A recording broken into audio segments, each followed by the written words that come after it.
हरे Krishna everyone. हम श्रीमद् भगवत गीता के 7वें अध्याय के 15वें श्लोक को करने जा रहे हैं।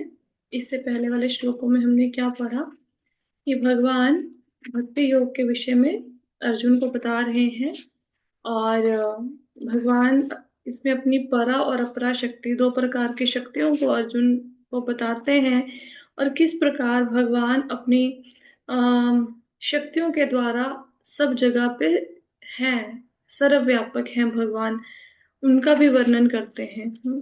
फिर भगवान बताते हैं कि अ, जो प्रकृति के तीन गुण हैं, सतो रजो तमो गुण, उनसे परे हैं वो। प्रकृति के तीन गुणों का उन पर कोई प्रभाव नहीं पड़ता। फिर भगवान 14वें श्लोक में बताते हैं कि भगवान की माया को पार कर पाना बहुत कठिन है, लेकिन जो भगवान के चरण कमलों की शरण लेते हैं वो इस माया के सागर को, जो ये भव सागर है, इसको पार कर जाते हैं भगवान के चरण कमलों की शरण लेकर। तो यहाँ तक हम लोगों ने किया था। 15th श्लोक अब हम पढ़ते हैं। ये श्लोका है, न मां दुष्कृतिनो मूढाः प्रपद्यन्ते नराधमः माययापहृता ज्ञाना आसुरं भावमाश्रितः। तो भगवान कहते हैं, जैसे भगवान ने अब तक के श्लोकों में अपनी सर्वव्यापकता को बताया, परा और अपरा शक्ति को बताया, जो 15वां और 16वां श्लोक है इसमें भगवान 8 प्रकार के लोगों के बारे में बताएंगे। 4 वो जो उनकी शरण में जाते हैं, 4 वो जो उनकी शरण में कभी नहीं जाते। तो ये भगवान अब बताएंगे। तो 7.15 श्लोक में भगवान बता रहे हैं कि 4 लोग कौन से हैं जो उनकी शरण नहीं ग्रहण करते। सबसे पहले जो निपट मूर्ख हैं। अब निपट मूर्ख कौन व्यक्ति होता है?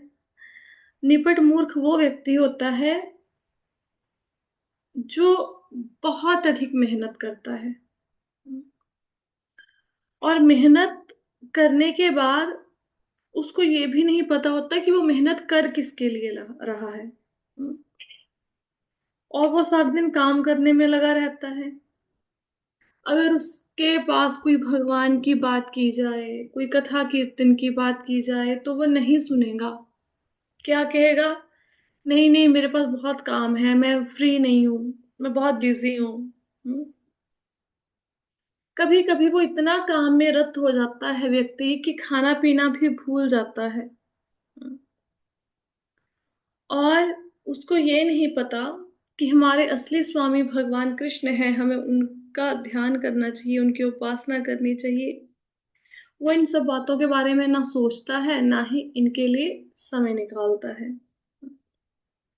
वह व्यक्ति दुनिया भर की खबरें सुनेगा, न्यूज आती है ना टीवी पर, वो सब सुनेंगे, लेकिन वो भगवान कृष्ण की कथा नहीं सुनेंगे। उसके लिए उनके पास समय नहीं है। इसका एक परफेक्ट उदाहरण जो है, जो प्रभुपाद जी अपनी उसमें लिखते हैं तात्पर्य में, वो गधे का उदाहरण देते हैं। गधा क्या करता है? सुबह से लेके शाम तक भार ढोता है, और मालिक के डंडे भी खाता है। अब बदले में उसको क्या मिलता है? थोड़ी सी घास, बस। वो थोड़ी सी घास के लिए भार भी उठाएगा, मारा मारा फिरता रहेगा, डंडे खाएगा, बदले में उसको बस थोड़ी सी घास चाहिए। अब अगर देखा जाए, जो लोग धन के पीछे पागलों के जैसे भाग रहे हैं, अंत में खाते सब लोग वही 2 रोटी हैं। हाँ, उनके पास थोड़ा सा हो सकता है बैंक बैलेंस ज्यादा हो, दूसरे के पास थोड़ा कम हो, लेकिन खानी वही 2 रोटी हैं। सुबह से शाम तक काम करते रहे, और कितनी बार ऐसा होता है कि खाना खाया, खाना नहीं खाया। क्यों? क्योंकि समय ही नहीं मिला। मतलब धन कमाने में इतने ज्यादा बिजी हैं कि अपने स्वास्थ्य का, अपने खाने तक का ध्यान नहीं है। हम्म। तो जैसे एक सुकर होता है, सुअर होता है, उसको मिठाइयाँ पसंद नहीं आती घी चीनी से बनी हुई, उसको तो मल पसंद है, उसको विष्ठा पसंद है, वो वही खाता है। तो ये जो मूर्ख लोग होते हैं वो संसार की चीजों को इकट्ठा करते हैं जिनसे उसकी इंद्रियों को सुख मिलता है। हम्म? संसार के नश्वर पदार्थ, लेकिन भगवान की भक्ति करने में अपना समय नहीं लगाते। ये है मूर्ख। क्लियर हुआ कि जो सुबह से शाम तक गधे के जैसे काम करे, ना अपनी सेहत की खबर है, ना खाने पीने का होश है, बस धन कमाने में लगा हुआ है, संसारिक पदार्थों को इकट्ठा कर रहा है, लेकिन भगवान की भक्ति, नाम जप, भगवान की कथा, इसके लिए कोई समय नहीं है, वो मूर्ख है। दूसरी श्रेणी है, पहले भगवान ने कहा जो निपट मूर्ख है, दूसरे हैं जो मनुष्यों में अधम है, नराधम। अब मनुष्यों में अधम किसको कहा जाता है? कि ये जो हमारा शरीर है, ये हमें 84 लाख योनियों के बाद मिला है। अब मनुष्य भी अनेक प्रकार के होते हैं, मनुष्यों की भी 4 लाख योनियां हैं। जैसे ना पेड़ पौधों की अलग अलग किस्में हैं, पशु पशु अलग अलग प्रजाति के हैं, है ना। इसी प्रकार मनुष्यों की भी 4 लाख योनियां हैं, 4 लाख प्रकार के मनुष्य। जैसे कुछ लोग हैं धर्म के नियमों को मानते हैं, कुछ नहीं मानते। किनके पास कुछ लोग ऐसे हैं जिनके पास संस्कार हैं, अपनी सभ्यता संस्कृति से परिचित हैं, कुछ नहीं है। कि कुछ लोग ऐसे हैं जिनके पास सामाजिक नियम नहीं है, और कुछ ऐसे हैं जिनके पास कोई सामाजिक नियम नहीं है। अब देखो, मनुष्य जैसे एक आदिवासी है, आदिवासी इलाके में रहने वाला भी तो मनुष्य ही है ना। या कोई व्यक्ति है वो अब्रॉड में रह रहा है, वो भी तो मनुष्य है। लेकिन जो भारत में रहने वाला व्यक्ति है, वो जिस ढंग से, जितने इजीली ज्ञान के साथ कनेक्ट कर जाएगा, उतनी जल्दी अब्रॉड में रहना। अब चीन में चले जाओ, अब चीन में जाके प्रचार करके देखो कि कृष्ण ही भगवान है, वो मानेंगे? और यहाँ पे भारत में आप किसी को भी बोलो कृष्ण भगवान है, वो मान लेंगे, हाँ कृष्ण भगवान है ना। तो जो भारतवासी हैं, ऑब्वियसली जो उनकी योनि है वो अच्छी है ना। जो लोग चीन में पैदा हुए, वो सारा दिन नॉन वेज खा रहे हैं, उनसे तो अच्छे हैं। अब आदिवासी हैं, उनके अपने अपने कुल देवता हैं, है ना। उनको कोई लेना देना नहीं है राम से, कृष्ण से, तो वो भी तो मनुष्यों की योनि है। तो मनुष्यों की भी अलग अलग योनियां होती हैं। अब नराधम क्या है? नराधम मनुष्यों की जो 4 लाख योनियां हैं, उनमें सबसे नीचे वाली योनि है नराधम। नराधम का अर्थ क्या है? वो मनुष्य जिनको ये नहीं पता कि जीवन मिला है भगवान की प्राप्ति के लिए, और वो इसके लिए कोई प्रयास नहीं करते हैं, तो वो सबके सब नराधम हो गए। मनुष्य जीवन मिला भगवान को पाने के लिए, और जो इसने मनुष्य का जीवन धारण किया और भगवान की प्राप्ति की कोशिश नहीं करी, वो सबके सब क्या हो जाएंगे? नराधम माने जाएंगे। जब बच्चा होता है, माँ के गर्भ में होता है, तो बड़ी बुरी हालत होती है, उल्टा लटका होता है वहां पे, छोटे छोटे कीड़े उसका मांस मतलब काट काट के उसको खा रहे होते हैं।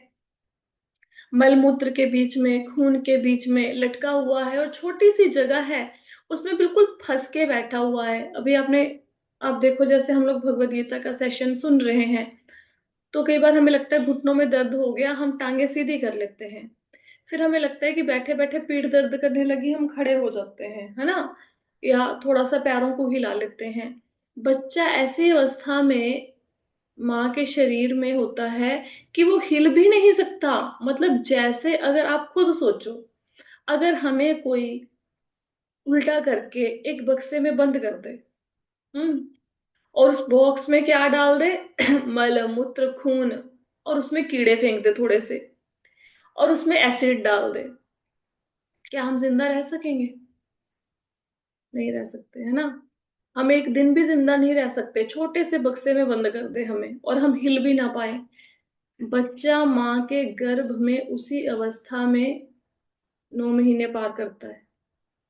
ऐसी अवस्था में वो बच्चा, जब वो गर्भ से बाहर आता है, उसकी स्किन देखो कितनी सॉफ्ट होती है, वो जरा सा कुछ लगाओ तो उसके ऊपर मतलब कट पड़ जाए या कोई कुछ निशान पड़ जाए, वो जाता नहीं है। बच्चे की स्किन पे बड़ी सॉफ्ट स्किन होती है, उसी स्किन को अंदर कीड़े काट के खा रहे होते हैं, तेजाब होता है अंदर, लेकिन बच्चा फिर भी उस अवस्था में 9 महीने पार कर लेता है।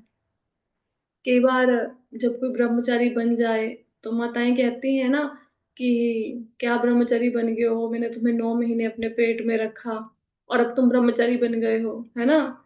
तुम्हें बिल्कुल भी ऐसा नहीं पता कि माँ की सेवा करनी होती है, तुम जाके मंदिर ज्वाइन करके बैठ गए हो। अब उन माताओं को ये नहीं पता कि 9 महीने आपने तो कोख में रखा, लेकिन कोख के अंदर किसने उसकी रक्षा करी, जिस हालात में वो बच्चा था, क्या उन हालात में कोई और इंसान जीवित रह पाएगा? नहीं, लेकिन फिर भी वो बच्चा सब कुछ सहन कर जाता है। किसकी कृपा से? भगवान की कृपा से।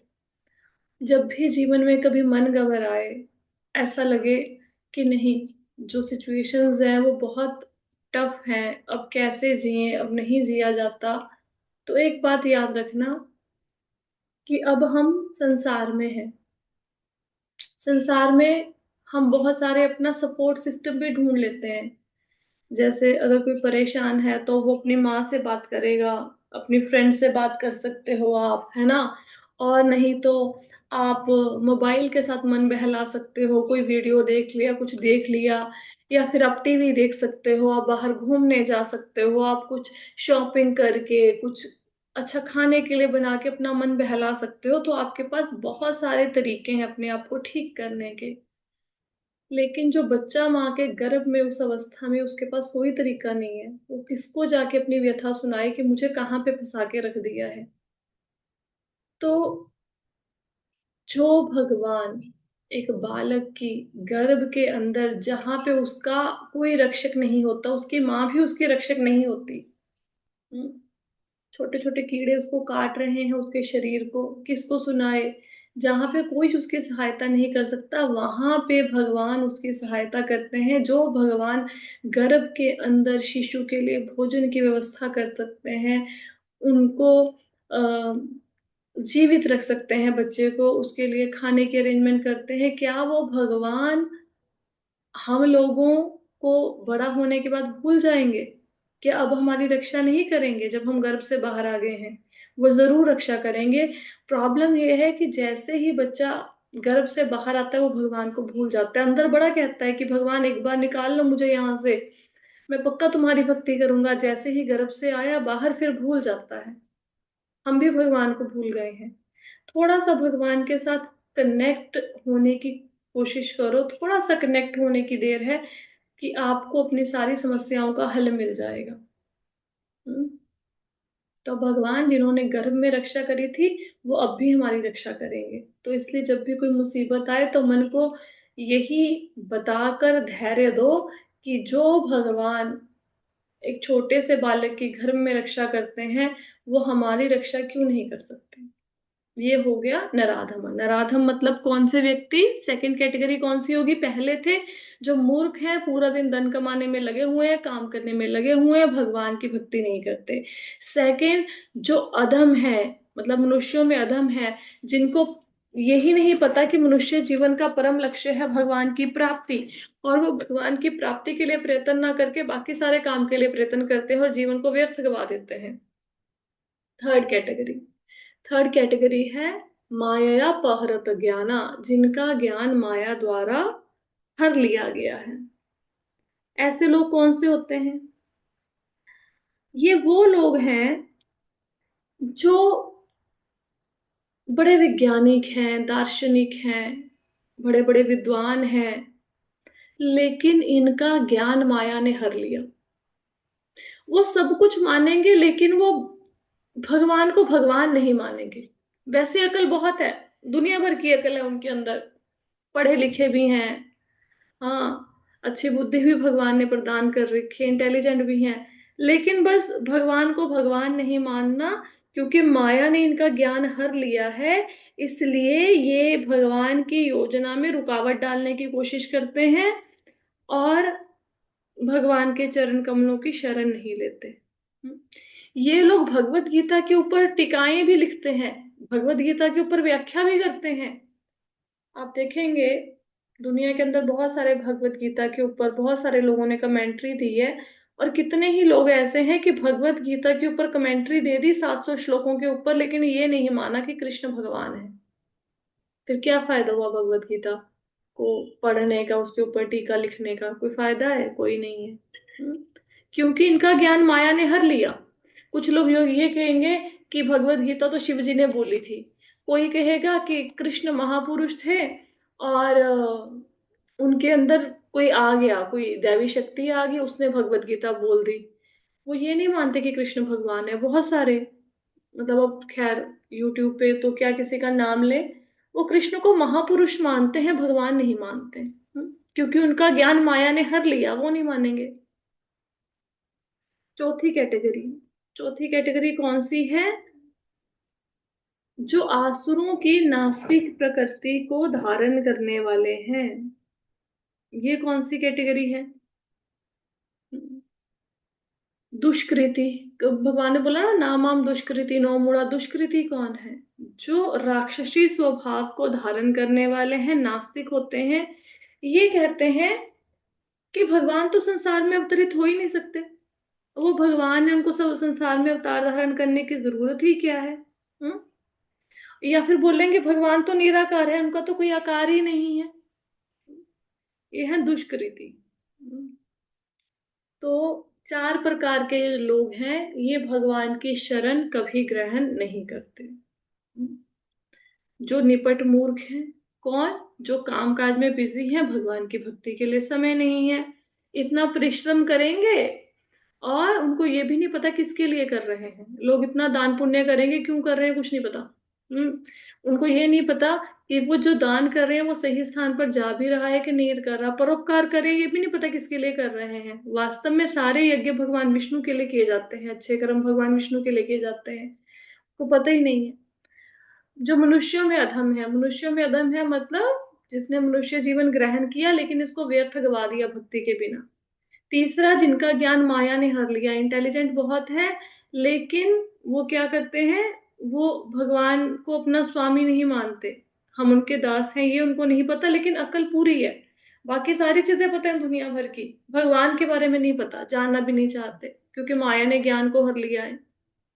और जो आसुरों की प्रकृति वाले हैं वो कहते हैं भगवान को अवतार लेने की जरूरत ही क्या है, दुनिया में आने की जरूरत ही क्या है, या वो निराकार को ही भगवान मानने जा रहे हैं। तो ये चार प्रकार के लोग हैं जो भगवान की शरण नहीं ग्रहण करते। आई होप तो कि श्लोका सबको क्लियर हो गया होगा। आगे चलते हैं।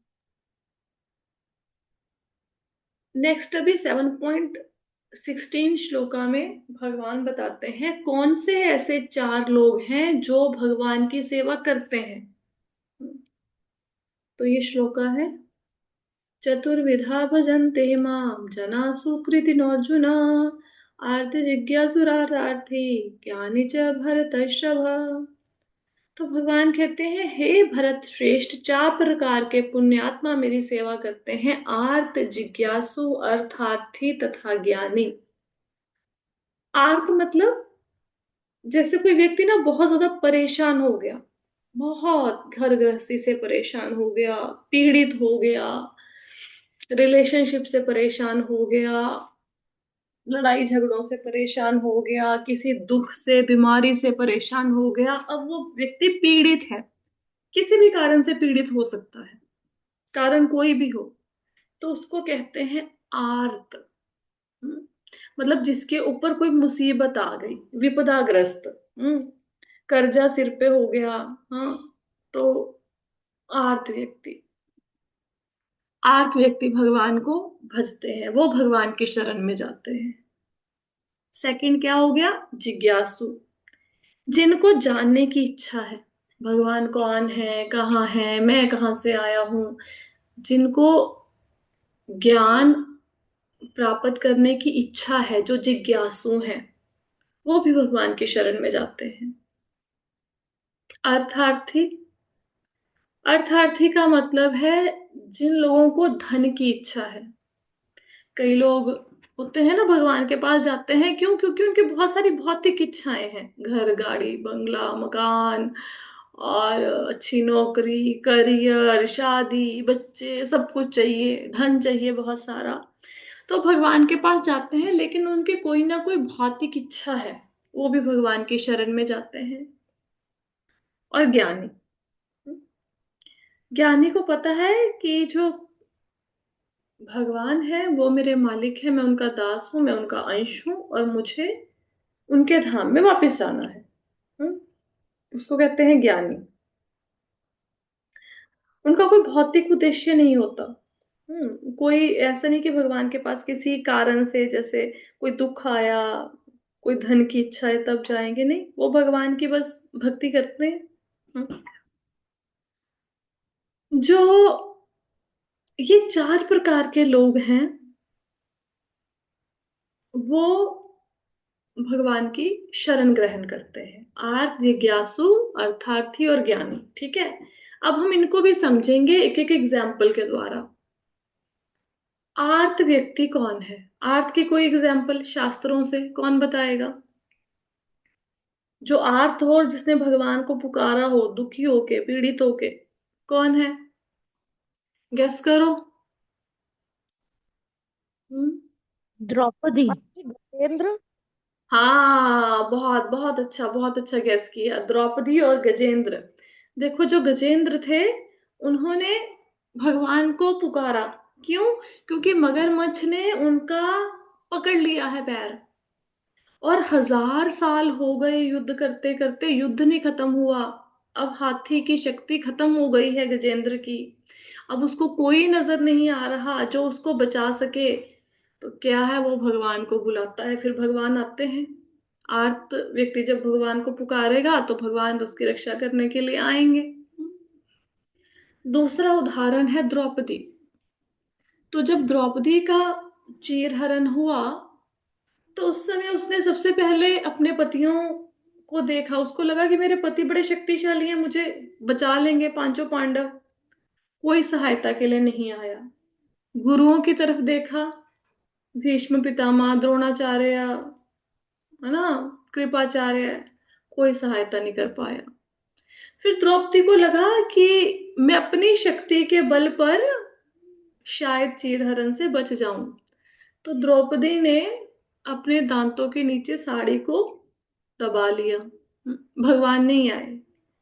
जब दुशासन ने साड़ी खींची और दांतों के नीचे से साड़ी निकल गई, अब अब कोई शक्ति काम नहीं आ रही।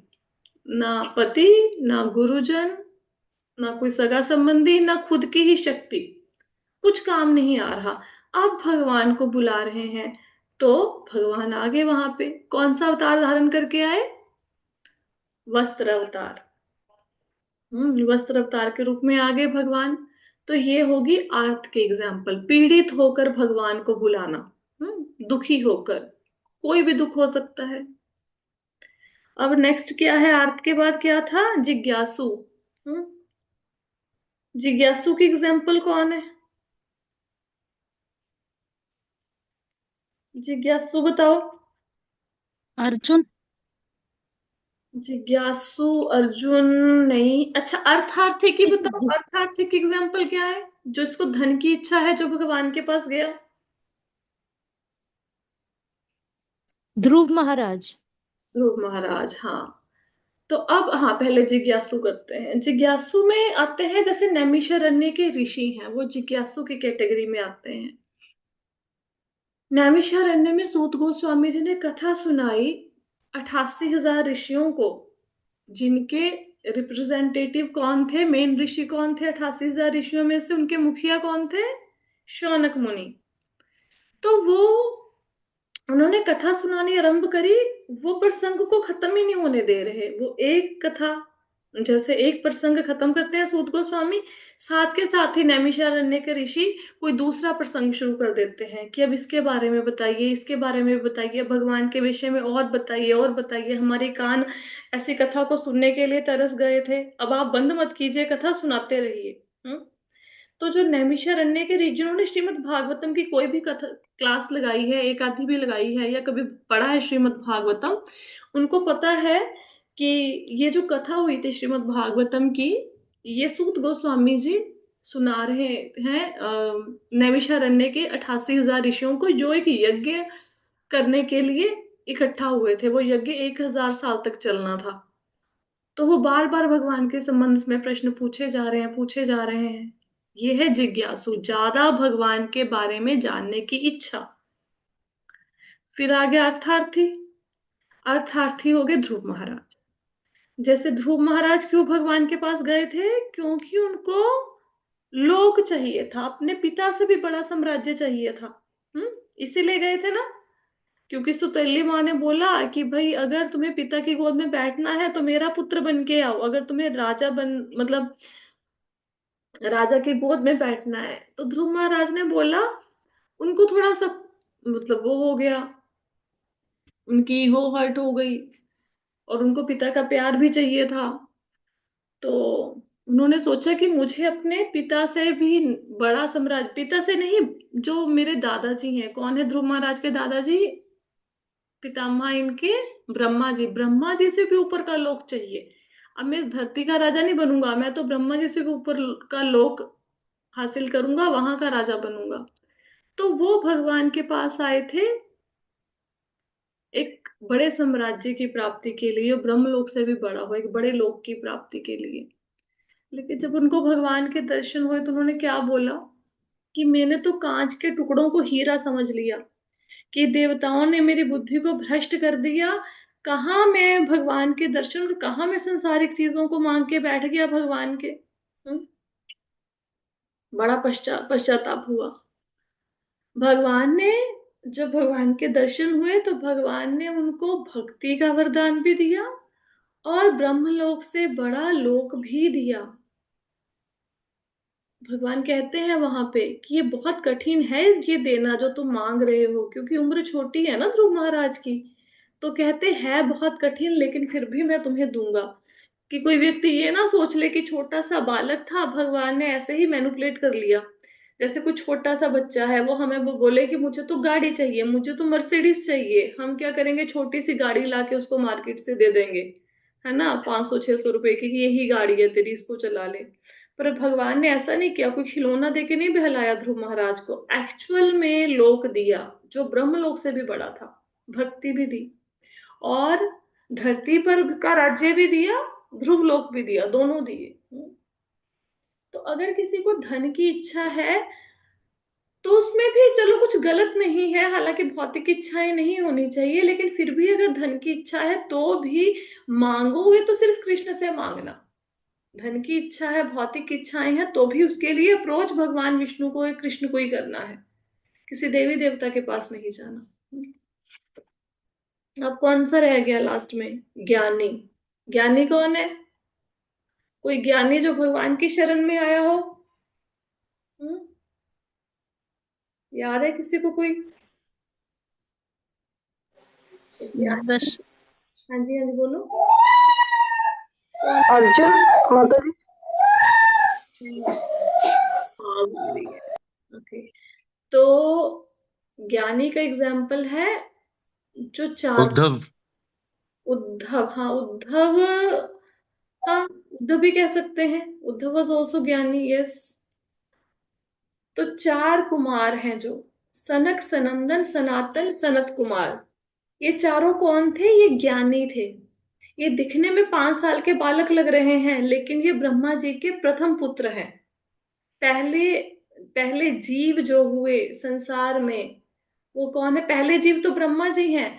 तो ब्रह्मा जी ने जब सृष्टि की रचना करी तो सबसे पहले उन्होंने किसको प्रकट किया? चार कुमारों को, सनक, सनंदन, सनातन, सनत कुमार को।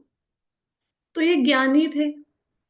इन्होंने बोला, पिताजी, ब्रह्मा जी कहते कि चलो भाई अब शादी शुद्धि कराओ और उसके बाद जनसंख्या को बढ़ाओ, क्योंकि सृष्टि अब की रचना हो गई, सारा नदियां, पहाड़, झीलें, झरने सब बन गए, अब लोग भी तो चाहिए ना इसमें रहने के लिए।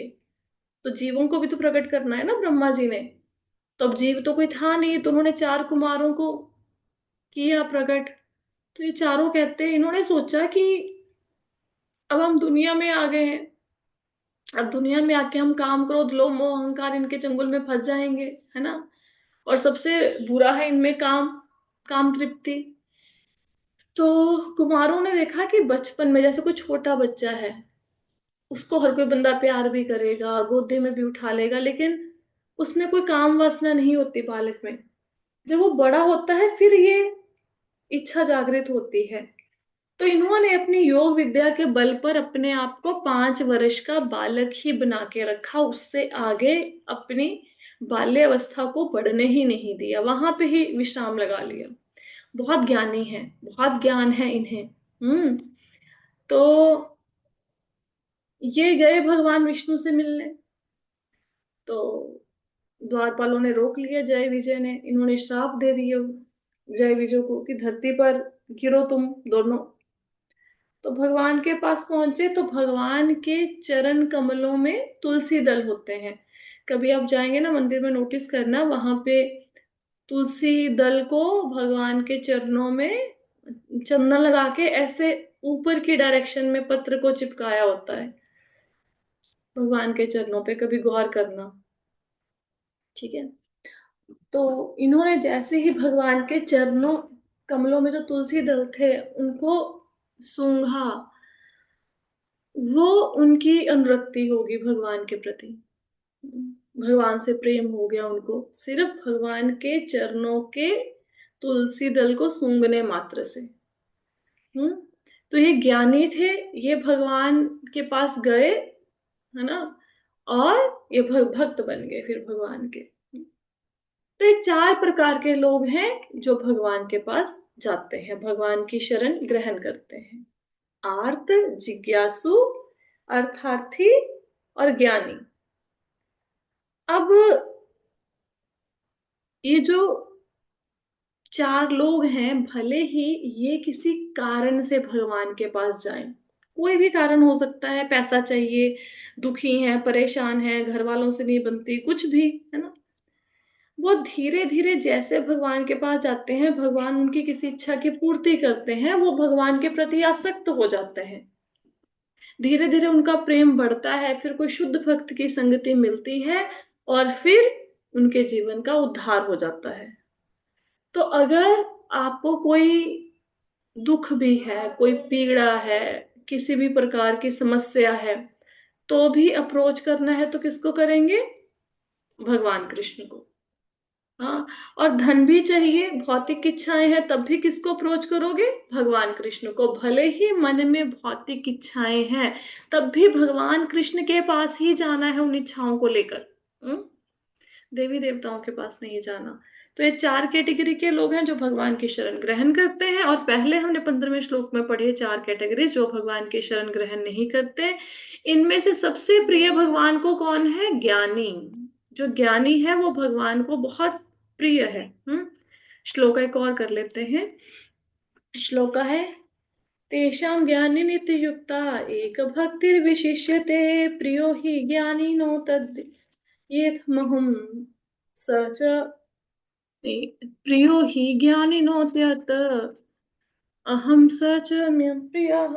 तो भगवान इसमें कहते हैं इनमें से जो परम ज्ञानी है, शुद्ध भक्ति में लगा रहता है, वह सर्वश्रेष्ठ है, क्योंकि मैं उसे अत्यंत प्रिय हूं और वह मुझे अत्यंत प्रिय है। इसमें भगवान कहते हैं कि अपने 4 कैटेगरीज पढ़ी ना, आर्त, जिज्ञासु, अर्थार्थी और ज्ञानी। इनमें से भगवान की फेवरेट कैटेगरी कौन सी है? ज्ञानी। क्यों ज्ञानी क्यों है भगवान के फेवरेट कैटेगरी? ज्ञानी को भगवान क्यों उत्तम मानते हैं? क्योंकि उसके अंदर किसी प्रकार की इच्छा नहीं है, ना उसको पैसा चाहिए, ना उसे दुखों से छुटकारा चाहिए, उसको कुछ नहीं चाहिए। उसको सिर्फ भगवान की सेवा करनी है, भगवान की भक्ति करनी है, बदले में क्या चाहिए? बदले में कुछ नहीं चाहिए। हम्म। जो ज्ञानी है वो भक्ति में लगा रहता है, और वो भगवान को बहुत प्रेम करता है, भगवान उसको बहुत प्रेम करते हैं। तो 4 कैटेगरीज में सबसे उत्तम कौन? ज्ञानी। हम्म। अब तो खैर समय होने वाला है, अगला श्लोक तो नहीं कर पाएंगे। तो यहां तक किसी को कोई प्रश्न है? क्लियर हुआ श्लोक का सबको? माता जी, मेरा एक प्रश्न था। हाँ जी। जैसे ना हम लोग जैसे ना श्रीमद् भागवतम की आपकी क्लासेस मतलब मैं सुनती हूँ यूट्यूब से, और मैं ये भी गीता क्लासेस करती हूँ। लेकिन ना मेरा मन ना बेचैन सा रहता है, मतलब आगे क्या होगा ये तो चलो चल रहा है, लेकिन कई बार माया जैसे ना मेरे को खींच लेती है, फिर नेगेटिविटी बहुत ज्यादा आ जाती है, तो उस चीज से कैसे कर सकते हैं? देखो जितने लोग मतलब क्लास, हाँ जितने लोग क्लास लगा रहे हैं, जो जो क्लास सुना भी रहा है, ऐसा नहीं है कि वो नेगेटिविटी, नेगेटिव थॉट्स या नेगेटिव सिचुएशंस नहीं आएंगी। सिचुएशंस तो जीवन में ऐसे ही रहेंगी। हाँ, जो सामने वाले नहीं, बंदे, सिचुएशंस की बात नहीं है माता जी, मतलब मानसिक, मतलब अपने आप को मानसिक अपना मेंटल कैसे हम लोग स्टेबल कर सकते हैं, मतलब पर ये चीज मेंटल थी। मेंटल स्टेबल ना करने का कोई ना कोई कारण तो होगा ना। क्यों अपसेट है, क्यों नेगेटिव है, कोई ना कोई कारण तो होगा। एक तो जी। होता है कि शुरू से हाँ नेगेटिव जी। रहने की आदत पड़ गई है। जब भी ठीक है जी। हो तो ये लगता है कि जैसे कोई अब आपको बोलें कि आप ये कर लोगे, भगवत गीता के 4 श्लोक याद कर लोगे, तो सबसे पहले मन में रेजिस्टेंस आती है कि नहीं, हमसे तो नहीं हो पाएगा। तो बचपन से हाँ जी। नेगेटिव थिंकिंग की आदत हो जाती है कुछ लोगों को ना, नेगेटिव बातें करने में बहुत मजा आता है। आप देखोगे कि हमारे ब्रेन ने उस नेगेटिविटी को कैप्चर कर लिया है, अब उसको आदत हो गई है नेगेटिव थॉट्स सोचने की। ऐसा नहीं क्योंकि मुसीबत है, मुसीबत कोई नहीं, सब कुछ सही चल रहा है, घर में सब सही, लेकिन हाँ फिर जी। भी हाँ जी। सोच सोच के आगे क्या होगा या पुरानी कोई बात सोच के बस दिमाग खराब करना है अपना। ठीक है ना, शांत नहीं हाँ रहना। जी।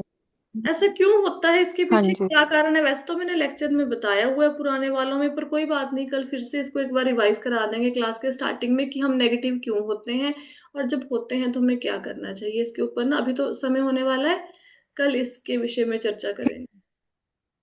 ठीक है, जी माता जी, कल धन्यवाद। क्वेश्चन का हाँ आंसर जी। देंगे। ठीक है, और भी किसी को कोई ठीक प्रश्न है हो माता। तो वो पूछ लेना।